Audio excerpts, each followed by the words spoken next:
Assalamualaikum warahmatullahi wabarakatuh. Perkenalkan, nama saya Adin Hamdialari dari Prodi Pendidikan Bahasa Arab, Fakultas Ilmu Tarbiyah dan Keguruan.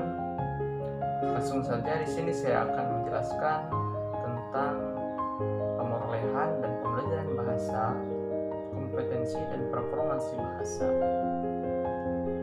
Untuk memenuhi tugas mata kuliah pengantar pembelajaran bahasa asing. Yang pertama, apa itu pemerolehan? Pemerolehan bahasa adalah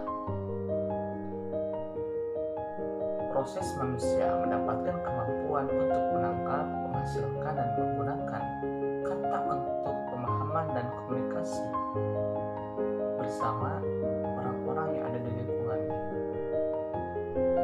Dan pembelajaran bahasa adalah kegiatan mengajar yang dilakukan secara maksimal oleh seorang guru agar anak didik yang ia ajari materi tertentu melakukan kegiatan belajar dengan baik. Misalnya, belajar di kelas dengan seorang guru mengajarkan materi atau kaidah-kaidah bahasa dalam kelas formal seperti di kelas.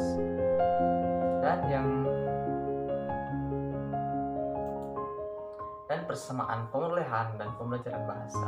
Persamaan antara pemerolehan dan pembelajaran bahasa yaitu ada praktek, meniru, memahami, dan yang terakhir mempelajari kaidah-kaidah.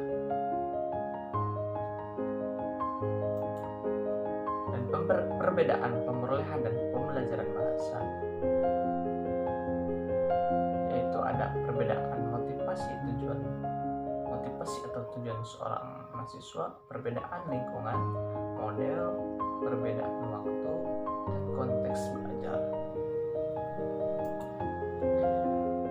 Sedangkan kompetensi dan performansi bahasa, pengertian kompetensi bahasa adalah pengetahuan tentang sesuatu yang bersifat abstrak yang berisi pengetahuan tentang kaidah, parameter atau prinsip-prinsip serta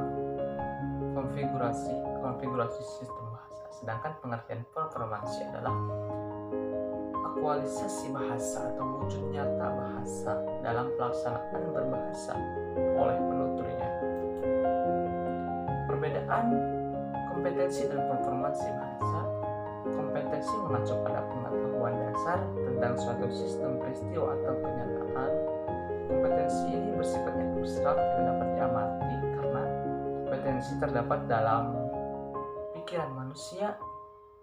Yang dapat diamati adalah gejala-gejala kompetensi yang tampak dari perilaku kebahasaan manusia seperti berbicara, berjalan, menyanyi, menari, dan lain sebagainya. Sedangkan performansi merupakan produksi secara nyata seperti berbicara, menulis, dan juga komprehensi seperti menyimak dan membaca pada peristiwa-peristiwa ahli bahasa.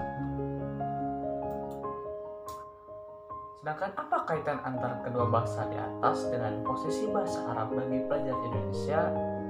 Bahasa Arab bagi orang Indonesia adalah sebagai bahasa asing, dan menurut saya bahasa itu masuk dalam dua konteks pembelajaran bahasa dan pemerolehan bahasa, karena kegiatan mengajar yang dilakukan secara maksimal yang melibatkan seorang guru agar anak didik yang ia ajari materi tentang bahasa Arab itu melakukan kegiatan belajar dengan baik, itu dalam proses mahasiswa atau mahasiswi mendapatkan kemampuan untuk menangkap, menghasilkan, dan menggunakan kata untuk pemahaman dan komunikasi sehari-hari bersama orang-orang yang ada di lingkungannya atau bersama masyarakat yang ada di lingkungannya.